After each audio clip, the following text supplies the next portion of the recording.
ዛሬ የምንማረው የኢየሱስ ክርስቶስ የተራራው ስብከት በመባል ከሚታወቀው ማቴዎስ ወንጌል ምዕራፍ 5 እስከ ምዕራፍ 7 ጌታ ኢየሱስ እርሱን ተክተው ቤተክርስቲያንን ሊመሰርቱ ሊያስተምሩና ሊያስተዳድሩ ላሉት ለ12ቱ ሐዋርያትና ለሌሎችም ደቀ መዛሙርት ያስተማራቸውን ትምህርት ሲሆን በቅድሚያ በጌታ የተወደዳችሁ የእግዚአብሔር ቤተሰቦች ከኢየሱስ ክርስቶስ ጸጋና ሰላም ይብዛላችሁ እያልኩኝ ይህ የአህዌኔሲ መንፈሳዊ ትምህርትና የስብከት አገልግሎት ለሁሉ እንዲደርስ ፎሎ፣ ላይክ፣ ሼር በማድረግ እንድትተባበሩ በጌታ ፍቅር ላሳስባችሁ ይወዳለሁ። በዕብራውያን ምዕራፍ 3 ቁጥር 1 የሃይማኖታችን ሐዋርያ የተባለው ኢየሱስ ክርስቶስ የሐዋርያነቱን ተልእኮ ከአብ አባቱ ተቀብሎ ሥጋ በመልበስ ከሰማይ የወረደው የክርስትናን እምነት በሞቱና በትንሣኤው በምድር ለመመስረት ገና ከወዲሁ የእርሱን አገልግሎት ተረክበው ቤተ ክርስቲያንን ሊመሰርቱ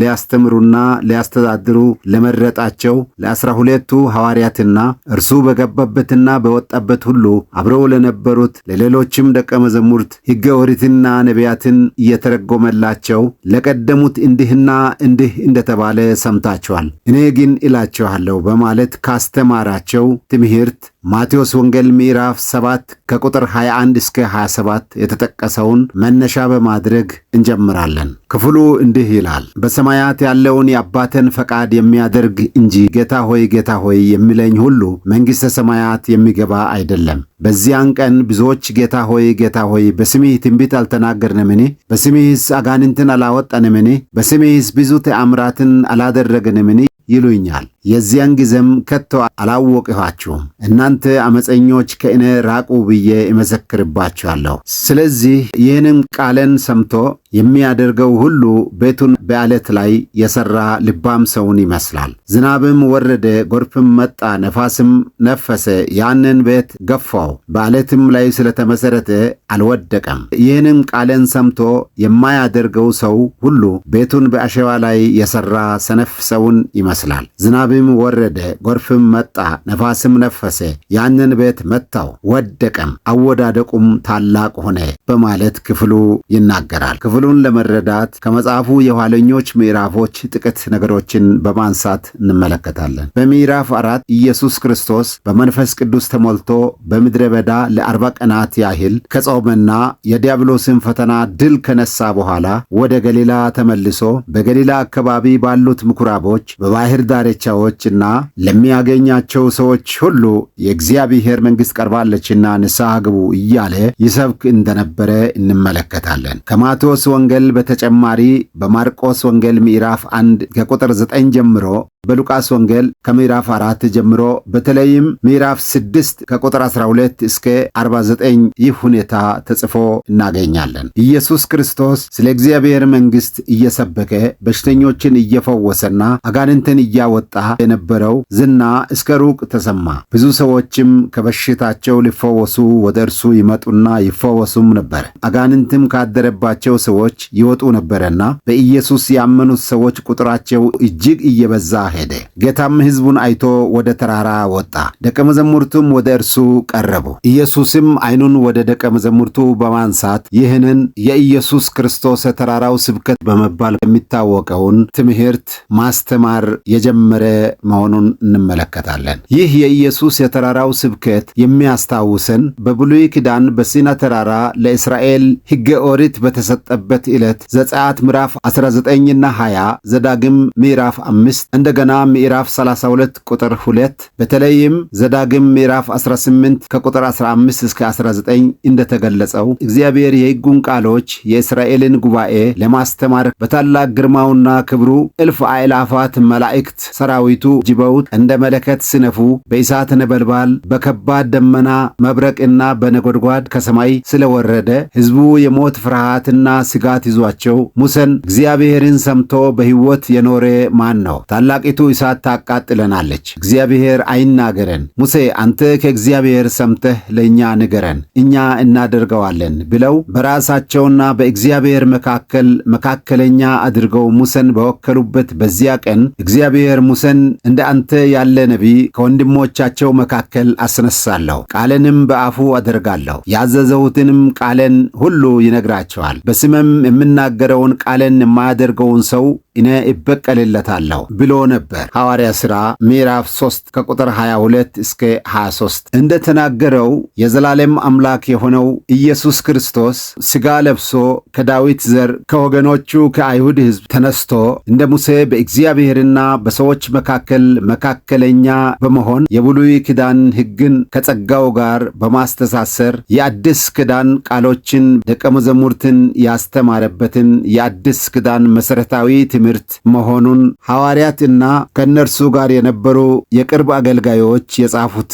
የአዲስ ኪዳን መጻሕፍት የኢየሱስ ክርስቶስ የተራራውን ስብከት መሠረት ያደረጉ መሆናቸውን እንመለከታለን። ወደ ዛሬው ትምህርታችን ስንመለስ በማቴዎስ ወንጌል ምዕራፍ 7 ከቁጥር 21 እስከ 27 እንዳነበብነው በሰማያት ያለውን የአባቴን ፈቃድ የሚያደርግ እንጂ ጌታ ሆይ ጌታ ሆይ የሚለኝ ሁሉ ወደ እግዚአብሔር መንግሥት የሚገባ አይደለም ያለውን ስንመለከት በዮሐንስ ወንጌል ምዕራፍ 6 ቁጥር 40 በሰማያት ያለው የአባቴ ፈቃድ እርሱ በላከው በልጁ ማመን ነው በማለት ኢየሱስ አስታውቆታል። ይህ የሚያስረዳን የአዳም ዘር ማለትም ዓለም በሙሉ ኃጢአት በመስራት ከእግዚአብሔር ስለተለዩ በሮሜ ምዕራፍ 3 ከቁጥር 10 እስከ 26 በተለይም ቁጥር 23 እንደተገለጸው ሰው ሁሉ ኃጢአትን ስለሰራ የኃጢአት ደሞዝ ሊከፈላቸው በእግዚአብሔር ቁጣ ስር ወደቁ። እግዚአብሔርም በራሱ ቸርነት ኃጢአት የሌለበት አንድ ጻድቅ ሰው የሰው ሁሉ በደልና ኃጢአት ተሸክሞና በምትካቸው ሞቶ ጻድቅ ከሆነው እግዚአብሔር ከራሱ ጋር እንዲያስታርቅ ወሰነ። ይህም እግዚአብሔር የሆነው አንድያ ልጁ ኢየሱስ ክርስቶስ ሰው ሆኖ የሰውን ሥጋ በመልበስ በሰዎች ምትክ ስለ ኃጢአታቸው ሞቶ በእርሱም የሚያምኑትን ሁሉ ከአብ እንዲታረቁ አደረገ። ይህን በሰማይ እግዚአብሔር ራሱ ያደረገው ቸርነት ነፃ ስጦታ ወይም ጸጋ ስለሆነ ሰው ይህንን የክርስቶስን የመስቀል ሥራ ማመንና በእምነት መቀበል አለበት። በሰማያት ያለው የአብ አባቱ ፈቃድ ይህ ነው። እግዚአብሔር ወደ ዓለም የላከውን ኢየሱስን ሰው በፍጹም ልቡ በማመን ወደ ግል ሕይወቱ ሲያስገባው በዚያች ቅጽበት በመንፈሳዊ ዓለም በአብ ፊት የኢየሱስ ክርስቶስ ጽድቅ ለአማኙ ተቆጥሮለት የኢየሱስ ክርስቶስን ጽድቅ ለብሶ በአብ ፍትሕ ዳኝነት ፊት ቆሞ ሲታይ እግዚአብሔር አብ ጻድቅ ነህ የሚለውን ብይን ይሰጠዋል። በዚያች ቅጽበት ሰው የድነት የመጀመሪያ በረከት የሆነውን ጽድቅ ያገኛል። ሰው በራሱ ሥራ ሳይሆን በክርስቶስ በማመን ጸደቀ ወይም ደግሞ ጻድቅ ሆነ ይባላል። ያን ጊዜ ከአብ የኃጢአት ይቅርታን፣ መታረቅን፣ ከወልድና ከመንፈስ ቅዱስ ኅብረትን ይፈጥራል። ደግሞም ሌሎችንም የድነት በረከቶች ለማግኘት በር ይከፈትለታል። በዚያ ቅጽበት በሮሜ ምዕራፍ 7 ከቁጥር 14 እስከ 24 የተዘረዘረው በአዳም ኃጢአት ምክንያት በዘሩ ሁሉ የገባውና በሥጋው ውስጥ በማንነቱ ኃጢአት በሚገኝበት መንፈስ ቅዱስ ያድራል። ከዚያችም ካመነበት ጊዜ ጀምሮ በፊት ይመላለስበት የነበረው ማንነትን በመቀደስ የመለወጥ ተግባርን ማከናወን ይጀምራል። አንደኛ ቆሮንቶስ ምዕራፍ 6 ቁጥር 11 ወደ እግዚአብሔር መንግሥት አያስገቡም የተባሉ የሥጋ ሥራዎች ሰሰኝነት፣ ጣዖትን ማምለክ፣ አመንዝርነት፣ ሌብነት፣ ገንዘብን መመኘት፣ ስካር፣ ተሳዳቢነት፣ ነጣቂ መሆን እንዲህ አይነቱ ኃጢአት በመንፈስ ቅዱስ ታጥበው አማኙ ይቀደሳል። ክርስቶስ ኢየሱስን ባመነበት ቅጽበት እነዚህ ሁሉ ሲከናወኑ በሁለተኛ ቆሮንቶስ ምዕራፍ 5 ቁጥር 17 ማንም በክርስቶስ ቢሆን አዲስ ፍጥረት ነው፣ አሮጌው ነገር አልፏል፣ እነሆ ሁሉም አዲስ ሆነዋል ተብሎ የተጻፈው በአማኙ ሕይወት ይፈጸማል። በመንፈስ ቅዱስ ሁለተኛ የተወለደ አዲስ ፍጥረት ይሆናል፣ የእግዚአብሔርም ልጅ ይባላል። በዮሐንስ ወንጌል ምዕራፍ 1 ቁጥር 12 እና 13 እንደተገለጠው የዘር ለውጥ ተደርጎ በሥጋ ፈቃድ በወንድ ፈቃድ በፊት የተወለደው ውልደት በአንደኛ ዮሐንስ ምዕራፍ 3 ቁጥር 9 ከእግዚአብሔር የተወለደ ሁሉ ኃጢአትን አያደርግም ዘሩ በእርሱ ይኖራልና ተብሎ እንደተጻፈው ኃጢአትን የሚጸየፍ የእግዚአብሔር ዘር ይሆናል። ደግሞም በኤፌሶን ምዕራፍ 2 ቁጥር 10 እኛ ፍጥረቱ ነንና እንመላለስበት ዘንድ እግዚአብሔር አስቀድሞ ያዘጋጀውን መልካሙን ሥራ ለማድረግ በክርስቶስ ኢየሱስ ተፈጠርን እንደተባለው የሙሴ ሕግ የሚያዛቸውን መልካም ሥራ በፊት በራሱ ጥረት መስራት ያልቻላቸውን መንፈስ ቅዱስ ታግዞ መስራት ይጀምራል። ክፍሉ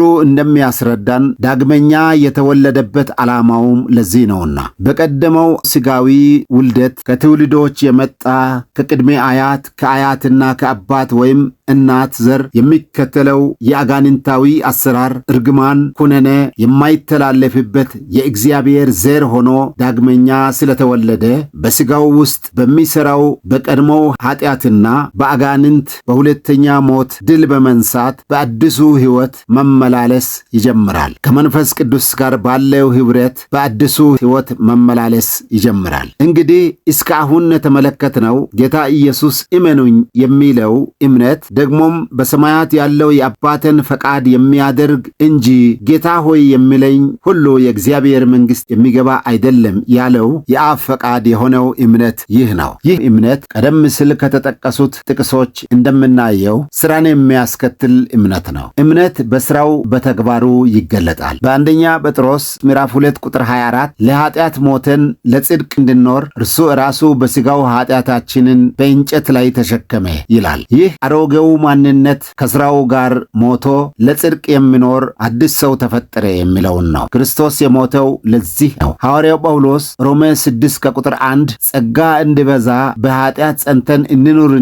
አይደለም፣ ለኃጢአት የሞትን እኛ ወደፊት እንዴት አድርገን በእርሱ እንኖራለን ይላል። ይህ የሚያስረዳን ባገኘነው አዲስ ፍጥረት ከቀድሞው ኃጢአት መንጻታችንን በምልልሳችን በተግባራዊ ሕይወት መገለጥ እንዳለበት የሚያሳይ ነው። ኢየሱስ በሉቃስ ወንጌል ምዕራፍ 6 ከቁጥር 46 ስለምን ጌታ ሆይ ትሉኛላችሁ የሚላችሁም አታደርጉም በማለት የራሱን ደቀ መዛሙርት ሲወቅሳቸው እናያለን። የኢየሱስ ደቀ መዛሙርት ብዙዎቹ የደቀ መዛሙርት ካባ የለበሱ የዲያብሎስ ልጆች እንደነበሩ ጌታ ራሱ መስክሯል። ዮሐንስ ወንጌል ምዕራፍ 8 ከቁጥር 31 እስከ 44 እናንተ በቃሌ ብትኖሩ በእውነት ደቀ መዛሙርቴ ናችሁ፣ እውነትም አርነት ያወጣችኋል፣ ኃጢአትን የሚሠራ የኃጢአት ባሪያ ነውና ባላቸው ጊዜ እኛ የአብርሃም ልጆች ነን፣ ለአንድም ስንኳ ባሪያ አልሆንም በማለት ጌታን ለመግደል ማሰባቸውና መነሳሳታቸውን እንመለከታለን። በቁጥር 44 ኢየሱስ እናንተ ከአባታችሁ ከዲያብሎስ ናችሁ፣ የአባታችሁን ምኞት ለማድረግ ትወዳላችሁ ሲል እንመለከታለን። ደግሞም ዮሐንስ ምዕራፍ 6 ከቁጥር 54 እስከ 71 ኢየሱስ እኔ ለዓለም ሕይወት የሚሰጥ ሕያው እንጀራ እኔ ነኝ፣ ሥጋዬን የሚበላ ደምንም የሚጠጣ የዘላለም ሕይወት አለው ብሎ ሲያስተምራቸው ቁጥር 60ና 66 ይህ አስጨናቂ ንግግር ነው ብለው ከደቀ መዛሙርቱ ብዙዎቹ ወደ ኋላቸው ተመለሱ ይላል። ኢየሱስም 12ቱን እናንተም ደግሞ ልትሄዱ ትወዳላችሁን አላቸው። ሲሞን ጴጥሮስም ጌታ ሆይ ወደ ማን እንሄዳለን? አንተ የዘላለም ሕይወት ቃል አለ፣ እኛስ አንተ ክርስቶስ የሕያው የእግዚአብሔር ልጅ እንደሆነ አምነናል አውቀናልም ብሎ መለሰለት። ኢየሱስም እኔ እናንተን 12ታችሁን የመረጠዋችሁ አይደለምን? ከእናንተም አንዱ ዲያብሎስ ነው አለ። ውድ ወገኖቼ ይህ አሳሳቢ ነገር ነው። ጌታ 12ቱን ሐዋርያት ናቸው ብሎ ቢመርጣቸው በዚህ በጥቂቶቹም ውስጥ የዲያብሎስ ልጅ አባቱን መሳይ ዲያብሎስ አለ ማለት ነውን? እጅግ የሚገርም ነው። ይህንን በ30 ብር ኢየሱስን ሊሸጠውና አሳልፎ ሊሰጠው ስላለው ስለ አስቆሮቱ ይሁዳ ተናግሮ ነበረ። ጴጥሮስ እኛ እያለ 12ቱን የሚወክል ንግግር ሲናገር ይታያል። ምክንያቱም 12ቱ ሐዋርያት በኢየሱስ ተጠርተዋል፣ በእርሱም ተሹመዋል። እንዲሁም ከመካከላቸው ድርብ ሹመት ተቀብሎ አስቆሮቱ ይሁዳ ገንዘብ ያዥ ሆኖ ያገለግል የነበረ ነበር። በሉቃስ ምዕራፍ 8 እንደምናገረው በገንዘባቸው የሚያገለግሉ ሴቶች ስላሉ ለጌታ ለኢየሱስ ማህበር ገንዘብ ያዥ ሆኖ ገንዘብ የሚገባበትን ከረጢት የሚይዘው ይሁዳ ነበረ። ደግሞም ጌታ ለአገልግሎት 12ቱን ሁለት ሁለት አድርጎ በላካቸው ጊዜና 70ውንም ሁለት ሁለት አድርጎ በላካቸው ጊዜ በሄዱበት ቦታ ሁሉ ዘይት እየቀቡ በሽተኞችን ፈወሱ፣ አጋንንትንም ከብዙዎች አወጡ። ወደ ጌታ ሲመለሱ አጋንንት እንኳ በስምህ ተገዝቶልናል ብለው እስኪደነቁ ድረስ ይሁዳም በተመደበበት ምድብ በተሰራው ሥራ አስደናቂ ምስክርነት ያመጣ መሆኑን በማየት ጴጥሮስ ምናልባት እኛ ብሎ ይሆናል። ነገር ግን የአስቆሮቱ ይሁዳን እውነተኛ ማንነት አላወቀም ነበር። ኢየሱስ ግን ከእናንተ አንዱ ዲያብሎስ ነው አለ። እንግዲህ ጌታ ሆይ እያሉ ይከተሉ ከነበሩት ደቀ መዛሙርት ብዙዎቹ የአፍ ምስክርነት እንጂ የደቀ መዛሙርትን ካባ የለበሱ የዲያብሎስ ልጆች መሆናቸውን ከጌታ ብቻ በቀር ማንም አላወቀም ነበር። ይሁን እንጂ ስራቸው የኋላ ኋላ ሲገልጣቸው እናያለን። ዛሬም በዚህ ዘመን ቢሆን ምናልባት በክርስቶስ ማህበር በቤተ ክርስቲያን ልክ እንደዚያው ዘመን ሊሆን እንደሚችል እንገነዘባለን። በተጨማሪም ዮሐንስ ወንጌል ምዕራፍ 2 ቁጥር 23 እስከ 25 ስንመለከት ጌታ ባደረገው ተአምራት ብዙዎቹ በእርሱ አመኑ ይላል። እርሱ ግን በሰው ያለውን ያውቅ ስለነበረ አያምናቸውም ነበረ ይላል። ኢየሱስ በተራራው ስብከት ጌታ ሆይ ማለት ብቻ እንዳይሆን ተግባራዊ ሕይወት ያለው እምነታቸው ሥራን የሚያስከትል እንዲሆን ጠንከር ያለ ትምህርት አስተምሮ እንደነበረ እንመለከታለን። ማቴዎስ ምዕራፍ 5 ቁጥር 16 መልካሙን ሥራችሁን አይተው የሰማይ አባታችሁን እንዲያከብሩ ብርሃናችሁ በሰው ፊት ይብራ ብለዋል። ይህም ክፍሉ እንደምናገረው መልካም ሥራ ነው። ይህ መልካም ሥራ በሙሴ ሕግ ዘዳግም ምዕራፍ 5 ከቁጥር 17 ጀምሮ በተለይም ዘሌዋውያን ምዕራፍ 19 ከቁጥር 11 ጀምሮ እስከ መጨረሻ ስናነብ የባልንጀራ የሆነውን ማናቸውንም ነገር አትመኝ፣ በሐሰት አትመስክር፣ አትስረቁ፣ በሐሰት አትመስክሩ፣ አትካዱ፣ በባልንጀራህ ላይ ግፍ አታድርግ፣ አትቀማውም፣ የቅጥር ሠራተኛህን ደሞዝ ለነገህ አታሳድር፣ ደንቆሮን አትስደብ፣ በዕውሩ ፊት እንቅፋት አታድርግ፣ ከሽበታሙ ፊት ተነሳ፣ ሽማግሌውን አክብር፣ ወንድምህን በልብህ አትጥላው፣ በሰው ልጆች ቂም አትያዝ፣ አትበቀል፣ ባልንጀራህን እንደ ራስህ ውደድ የተባለውን መልካም ሥራ በመስራት ብርሃን እንዲሆኑ በመናገር በማቴዎስ ወንጌል ምዕራፍ 5 ቁጥር 17 እኔ ሕግንና ነቢያትን ለመሻር የመጣሁ አይምሰላችሁ ሊፈጽም እንጂ ብሎ ሲያስተምር ይታያል። የሙሴ ሕግ ደንቆሮን አትስደብ ያለውን ኢየሱስ ቁጥር 21 ላይ ሲናገር ለቀደሙት አትግደል እንደተባለ ሰምታችኋል። እኔ ግን እላችኋለሁ በወንድሙ ላይ የሚቆጣ ወንድሙን ጨርቃም ደንቆሮ ብሎ የሚሰድብ የገሃነም እሳት ፍርድ ይገባል በማለት የሕግን ቃሎች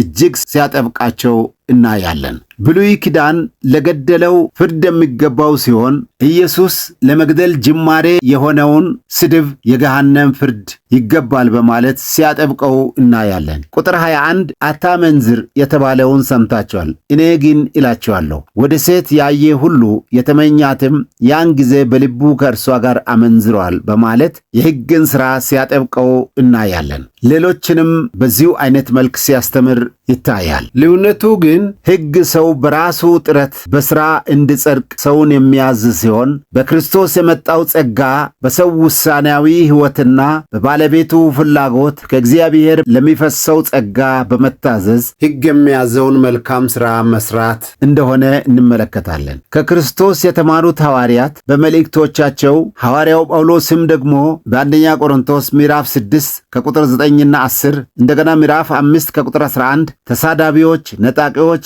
ሴሰኞች፣ ጣዖትን የሚያመልኩ ሰካሮች፣ ገንዘብን የሚመኙ የእግዚአብሔርን መንግሥት አይወርሱም በማለት ስናገር እንመለከታለን። ይህ ደግሞ ኢየሱስ ክርስቶስ ያስተማራቸውን እጅግ ያጎላል። ደግሞም ሐዋርያው ጳውሎስ በቲቶ 1 ቁጥር 16 ተግባር ወይም ሥራ ስለሌላቸው ሰባኪዎች ሲናገር እግዚአብሔርን እንዲያውቁ በግልጥ እናገራሉ፣ ዳሩ ግን የሚያስጸይፉና የማይታዘዙ ለበጎ ሥራም ሁሉ የማይበቁ ስለሆኑ በሥራቸው ይክዱታል ሲል እንመለከታለን። በሁለተኛ ጢሞቴዎስ ምዕራፍ 2 ቁጥር 12 እኛ ብንክደው እርሱም ደግሞ ይክደናል እንዳለው በሥራቸው የካዱትን አላወቅኋችሁም ብሎ ኢየሱስም ይክዳቸዋል። እግዚአብሔር እውነትና የልብ አምላክ ነው። ሐዋርያው ያዕቆብ ምዕራፍ 2 ከቁጥር 14 እስከ 26 በተገለጸው ሥራ የሌለው እምነት ማለትም ሥራን የማያስከትል እምነት እንደ አጋንንት እምነት መሆኑን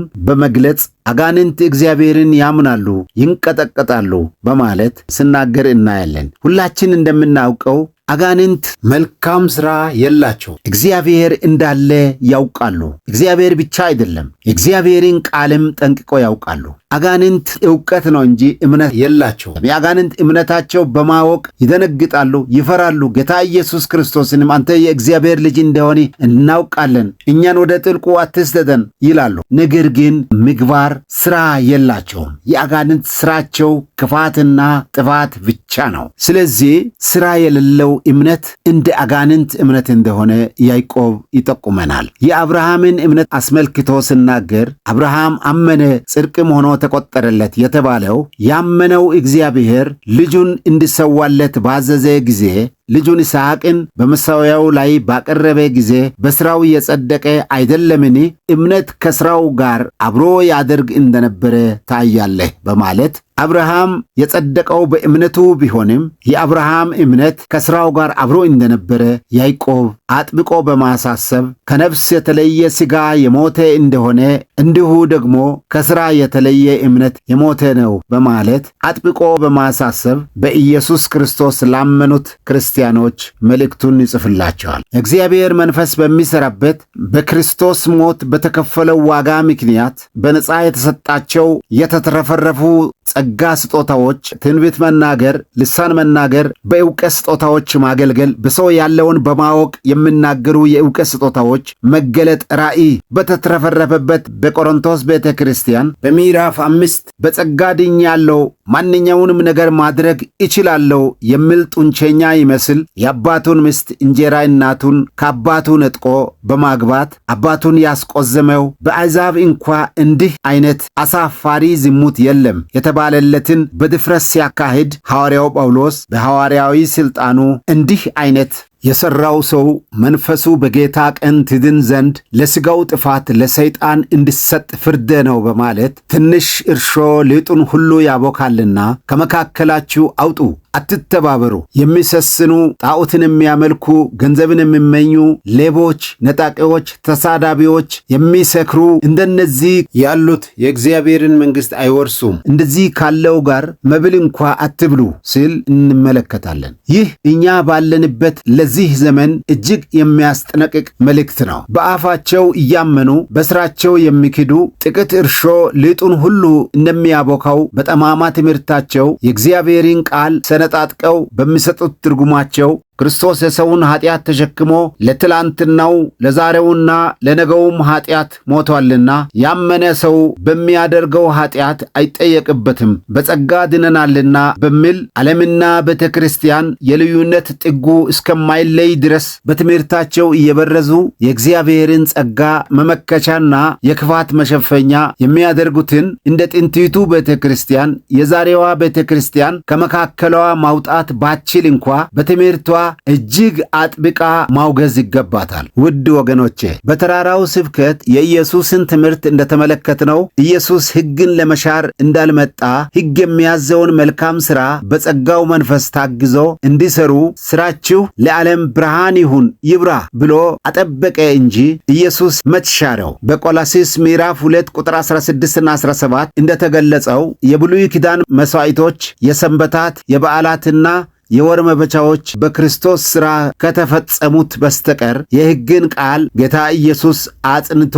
ለሐዋርያት ያስተማራቸው መሆኑን ተመልክተናል። በተራራው ስብከት ከክርስቶስ የተማሩ ሐዋርያትም ሐዋርያው ጳውሎስም በመልእክቶቹ በክርስቶስ በማመን የጸደቀ በመንፈስ ታግዞ ሕግ የሚያዘውን መልካም ሥራ ለመስራት ሕይወቱን መፍቀድ እንደሚገባ በመልእክቱ ጽፏል። በሮሜ ምዕራፍ 3 ቁጥር 31 እንግዲህ ሕግን በእምነት እንሽራለንን? አይደለም ሕግን እናጸናለን እንጂ ያለው ሥራን ስለሚያስከትል እምነት መሆኑን በግልጽ ያስረዳናል። ክርስቶስ ሥራ የሚከተለውና ሕይወትን የሚቀይረው በሥጋው ወራት በምድር እያለ ያስተማረ ብቻ ሳይሆን ወደ አባቱ ካረገና በቀኙ ከተቀመጠም በኋላ ሐሰተኛ መምህራን ቤተ ክርስቲያንን ሲበርዙ የእርሱ ሐዋርያትም ሞተው ወደ እርሱ ስለሄዱ ብቻውን ለቀረውና እጅግ ላረጀው ሽማግሌው ሐዋርያ ዮሐንስ ጌታ የቤተ ክርስቲያን ሁኔታ ስለሚገደው በራእይ ለሽማግሌው ዮሐንስ ተገልጦ በራእይ ምዕራፍ 1 ምዕራፍ 2 እና ምዕራፍ 3 ንስሐ ግቡ፣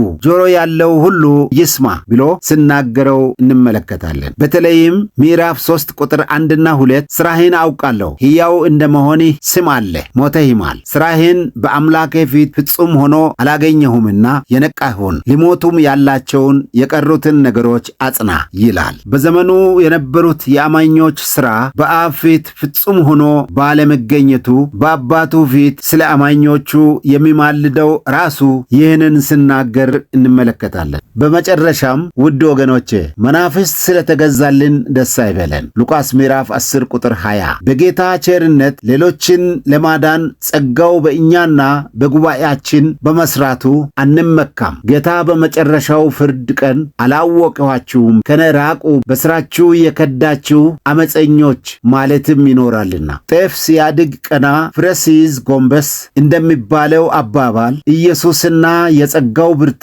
ጎልቶ ይታይ፣ እኛ ግን ዝቅ ጎንበስ እንበል። ሐዋርያው ጳውሎስ በአንደኛ ቆሮንቶስ ምዕራፍ 9 ቁጥር 27 ለሌሎች ከሰበክሁ በኋላ ራሴ የተጣልሁ እንዳልሆን ሥጋዬን እየጎሰምሁ አስገዛዋለሁ እንዳለው ከክርስቶስ ከራሱ ከሰሙት ሐዋርያት ክርስቶስን ካዩት ሐዋርያት ከእምነት አባቶቻችን አንበልጥምና ሕይወታቸው ትምህርት ይሁነን። ጌታ በነገር ሁሉ ማስተዋልን ይስጠን።